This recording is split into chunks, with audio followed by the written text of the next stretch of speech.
দেখুন, এটা হচ্ছে অ্যালামান্ডা গাছের ফুল আসা শুরু হয়ে গেছে। এই গরমেই এই ফুলটা আসা শুরু হয়। শীতকাল থেকে ফেব্রুয়ারি মার্চ পর্যন্ত এই ফুল খুব একটা বেশি ফোটে না। এপ্রিলের পর থেকে আস্তে আস্তে কুঁড়ি আসা শুরু হয়। যদি আপনি ঠিকভাবে নার্সারি থেকে গাছ নিয়ে সয়েল মিক্সিং করে পটিং করেন, তাহলে এই গাছের গ্রোথ, গাছের রং এইভাবে সবুজ থাকবে, এইভাবে বুশি আকার ধারণ করবে। এই অ্যালমন্ডা গাছে দেখুন, প্রতিটা ডগি এবার কুঁড়ি আসছে। দেখুন, প্রতিটা ডগি কুঁড়ি আসছে। ধীরে ধীরে সব ডগিতেই ফুলে ভরে যাবে। আমি পরের ভিডিওতে দেখাবো যখন সব ফুল আসতে শুরু করবে। এখন খুব অল্প অল্প ফুল আসছে। সয়েল মিক্সিংয়ের ক্ষেত্রে অবশ্যই মনে রাখতে হবে, আমি যেমন আগেও বলেছিলাম, 40% বাগানের soil, normal soil, 40% vermi compost অথবা সিজন গোবর সার মিক্সিং করে নিয়ে 10% স্যান্ড, বালি, আমরা যে বাড়ি তৈরি করি, বাড়িঘর ঢালাইয়ের কাজ করি, সেই যে লাল বালি, সেই লাল বালি 10% মিক্সিং করে এক মুঠো নিম খোল আর এক মুঠো সর্ষে খোলের গুঁড়ো মিক্সিং করে দিন। মাটি ভালো করে মিশিয়ে নিয়ে আপনি পলিপ্যাকে অথবা মাটির টবে অথবা প্লাস্টিক টবেও আপনি এই মাটি ব্যবহার করতে পারেন।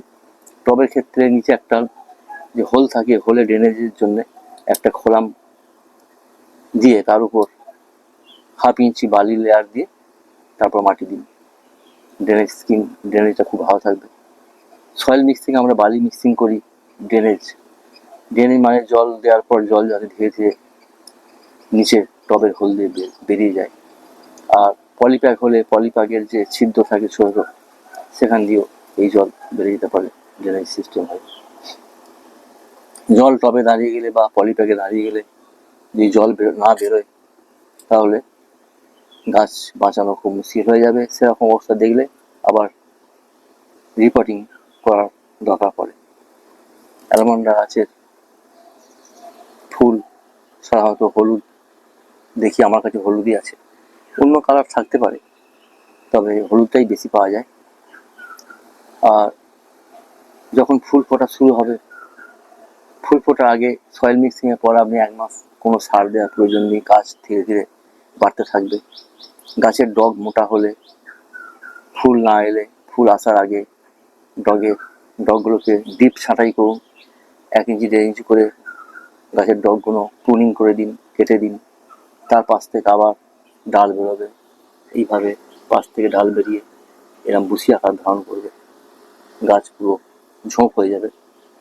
তখন প্রচুর ফুল আসবে, প্রতিটা ডগে দেখতে ভালো লাগবে। ফুল আসার পর 00 NPK 0050 ব্যবহার করুন। পটাশিয়ামের খুব দরকার হয়। পটাশিয়ামের অভাব হলে কুঁড়ি অবস্থায়, ফুল ফোটার আগে বা ফুল হালকা ফুটে পড়ে যায়, আবার কুঁড়ি পড়ে যেতে পারে, গাছের পাতা হলুদ হয়ে যেতে পারে। সুতরাং পটাশিয়ামের ঘাটতি যাতে না হয়, সেই জন্য আমরা 0050 NPK চার্জ করি। নাইট্রোজেনের জন্য আপনি আগে আমরা গাছ যখন বাড়ছে, গাছ পটিং করার 1 মাস 1.5 মাস পর ডিএপি 6-7টা দানা, তার সাথে 2 চামচ সর্ষে খোলের গুঁড়ো মিশিয়ে মিক্সিং করে টবের মাটি কুড়ে দিয়ে একটা টবে গাছের গোড়া থেকে একটু দূর দিয়ে দিন। দেওয়ার পর তারপর আবার একটু কুড়ে দিন, তারপর জল দিয়ে দিন অল্প পরিমাণ মতো জল দেবেন, যাতে খুব বেশি জল দিলে আবার জল বেরিয়ে যাবে। ওই মিশ্রণটি জলে ভিজে আমাদের রুট পর্যন্ত পৌঁছে যাবে। আর রোগ পোকা দমনের জন্য 1 মাস পর পর কাকা 1 ml 1 লিটার জলে গুলে স্প্রে করুন। বিকালে নিম অয়েল 20 দিন পর পর 3 ml 1 লিটার জলে গুলে স্প্রে করুন 15-20 দিন পর পর। আর 1-1.5 মাস পর পর SAA সাপ 1 থেকে 1.5 গ্রাম 1 লিটার জলে গুলে স্প্রে করুন বিকালের দিকে ফাঙ্গাসের জন্য। এইভাবে যদি পরিচর্যা করা যায় তাহলে আপনার অ্যালামান্ডা গাছে একসময় ফুলে ভরে যাবে। পুরো গরমটাতেই ফুল চলবে, বর্ষাতেও ফুল চলে, তারপর শীত আসার শুরু হতে হতে এই গাছের ফুল কমে যায়, পুরো শীতটাই ফুল ফোটে না। তারপর আবার ফেব্রুয়ারি মাস থেকে আবার সেই গাছ যদি বেঁচে থাকে, যদি ঠিকভাবে পরিচর্যা করা যায়, এই গাছকে বহুদিন বাঁচিয়ে রাখা যায়, বছর পর বছর এই গাছ বেঁচে থাকে। এই গাছ মাটিতে লাগিয়ে রাখলে মাদার গাছ হিসাবে ব্যবহার করা যায়। বর্ষার সময় সেই গাছ থেকে আমরা 4 ইঞ্চি 6 ইঞ্চি ডগ কেটে বালির মধ্যে লাগিয়ে আমরা নতুন নতুন নতুন নিউ প্ল্যান্ট তৈরি করতে পারি। সেটা আমি পরে বর্ষার সময় দেখাবো কিভাবে কাটিং করে এর থেকে নিউ প্ল্যান্ট, এই আলমন্ডা গাছ থেকে নিউ প্ল্যান্ট তৈরি করা যায়। সেটা আমি আগে দেখিয়েছি, আমি পরেও দেখাবো, এবছর বর্ষায় দেখাবো। বর্ষার শুরু একটু পরে জুলাই আগস্ট থেকে কাটিং শুরু হয়। তারপর কাটিংয়ের নিয়ম আমি বলবো, আমি কাটিং করাটাও দেখাবো। সুতরাং ঠিকভাবে যদি আপনি মাদার গাছকে রাখতে পারেন তাহলে আপনি বাড়িতেই গাছ তৈরি করতে পারেন, ব্যবসার জন্য আপনি ব্যবহার করতে পারেন।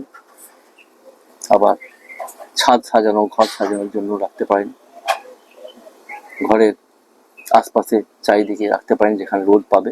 এই গাছের রোদ দরকার হয়, 6-7 ঘন্টা রোদ পাওয়া দরকার, আলো বাতাস পাওয়া দরকার, হাওয়া পাওয়া দরকার, সময়মতো জল পাওয়া দরকার। 1 দিন 2 দিন বারবার জল দিতে হবে, বর্ষায় একটু জল কম লাগে। আর এই গাছ রোদে রাখা যায়, ছায়ায় রাখার দরকার নেই। যতই টেম্পারেচার বাড়ুক না কেন, যদি ডেলি জল দেন এই গাছের কোনো অসুবিধা হয় না। এই ছিল আজকের নলেজ, আপনার সাথে শেয়ার করলাম। যদি ভালো লাগে সাবস্ক্রাইব করবেন, সাবস্ক্রাইব করে পাশে থাকবেন, কমেন্টসে লিখবেন, লাইক করবেন। আবার পরবর্তী ভিডিওতে দেখা হবে। থ্যাংক ইউ, ধন্যবাদ।